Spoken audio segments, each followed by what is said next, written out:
Olá, seres do universo! Estamos aqui chegando no final das nossas resenhas diário de um constelador. Hoje é a penúltima aula e o tema é traição. Para falar sobre isso, eu preciso abordar um assunto que eu não sei se é do conhecimento de todos. A monogamia não é uma condição natural do homem, da espécie.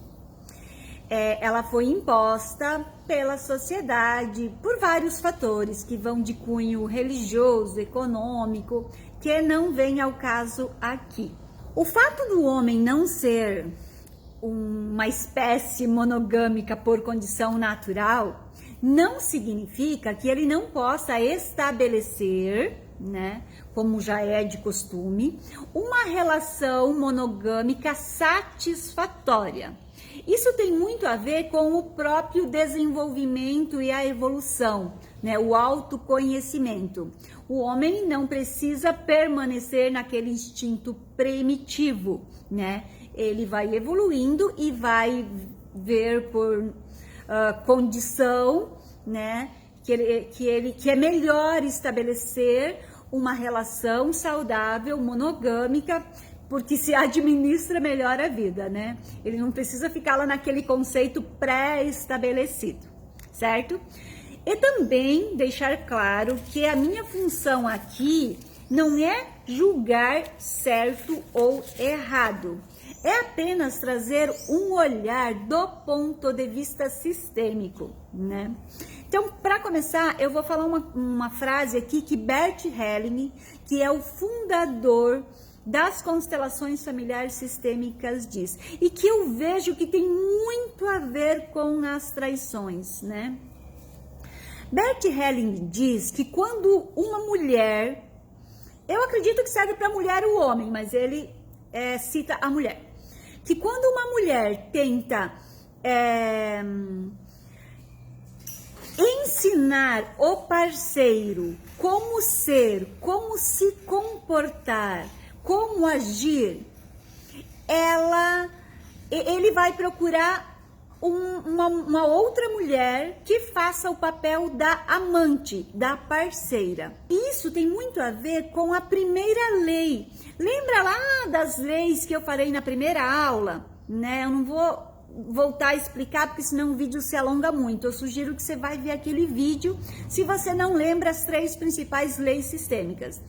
E isso tem a ver com a primeira lei, que é a lei da hierarquia. Porque quando a mulher se põe no lugar da mãe, se posicionando, ensinando o parceiro como ele deve ser na vida, ela se põe acima dele, né? Ela sai do patamar de igualdade na relação, né? Aí, inconscientemente, ele vai procurar alguém que faça o papel da mulher, da parceira, porque é como se ele estivesse se relacionando com a própria mãe, se ele se manter só naquela relação. Gente, e também uma coisa que deixar bem claro aqui, esclarecer esses fatos não exime o traidor da responsabilidade, né? Como eu disse, não precisa se manter nesse instinto primitivo. Cada um vai buscar a sua evolução de acordo com a própria expansão da consciência, né? É apenas para elucidar, para esclarecer as coisas que estão ocultas, né? Que quando a gente vê uma situação de traição, a gente não vê de cara o porquê que ela ocorre, mas isso não significa que a própria filosofia, né, da constelação exime o traidor dessa responsabilidade, certo? Culpa não existe nessa questão dessa visão sistêmica, existe responsabilidade. Ok, então essa é uma das principais causas de traição, né? Que é a mulher se pôr no lugar da mãe do parceiro e não se manter no patamar de igualdade, né? De mulher, de amante, de parceira. O segundo motivo, o segundo fator que leva muito à traição, tanto para o homem quanto para a mulher, é a segunda lei sistêmica, que é a lei do dar e receber. Quando um dos pares dá mais do que recebe, continuamente, né? Um dos parceiros sempre se doa mais, ou então arca mais com as responsabilidades. Não tem uma equação de igualdade entre o dar e receber, onde ele dá e recebe na mesma proporção. Essa também é uma das causas das traições que aparecem muito nas vivências e que estão ocultas, né? Tudo isso se dá de maneira inconsciente. Então, um fator muito importante é manter o equilíbrio na relação entre o dar e receber.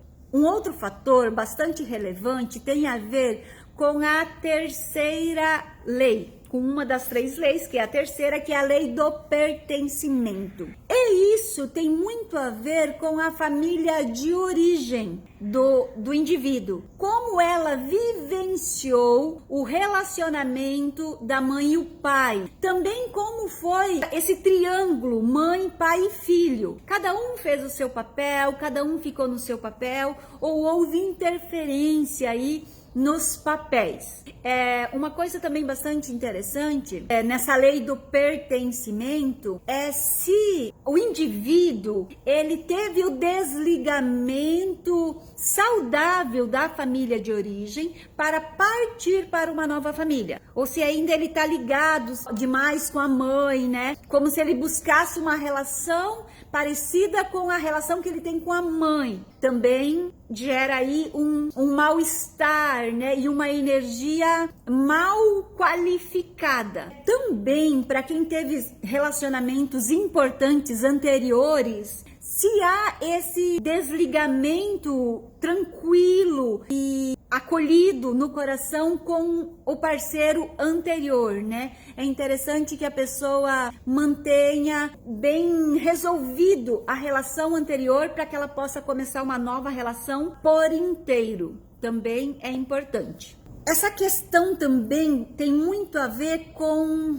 Tem uma frase que é bem forte, que é semelhante atrai semelhante. E isso faz parte das leis universais, lá das leis herméticas, né? Então a gente atrai aquilo que em algum nível também está na gente. Ou então um oposto para aprender algo também. Então as relações elas também vêm para nosso aprendizado. Então a gente atrai aquilo que a gente precisa muitas vezes para aprender algo.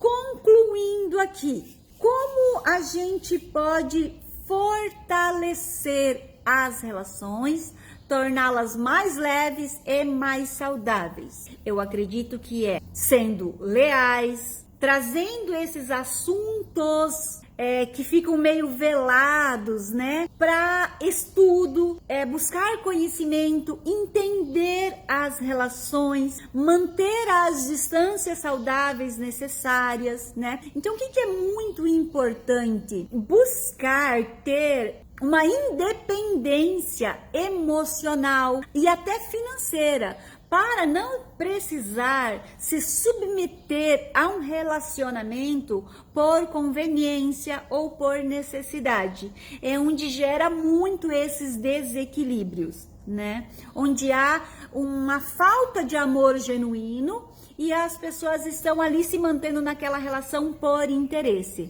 porque ambas as partes vão buscar em algum lugar viver o amor de verdade, né? Ninguém consegue se manter uma vida inteira numa relação mais ou menos, só porque precisa estar ali, né? De alguma forma ela vai transbordar aquele amor que a gente precisa vivenciar, né? Tem tanto para falar sobre isso, para resumir num vídeo, mas eu gostaria que vocês ficassem muito curiosos e fossem estudar e pesquisar para ter uma visão mais sistêmica de tudo aquilo que envolvem as relações humanas, daquilo que está oculto à primeira vista. Essa série fala muito sobre isso. As constelações, elas são muito reveladoras, né, para trazer à consciência situações, sentimentos que possam libertar as pessoas dos emaranhados, né? Muito importante isso,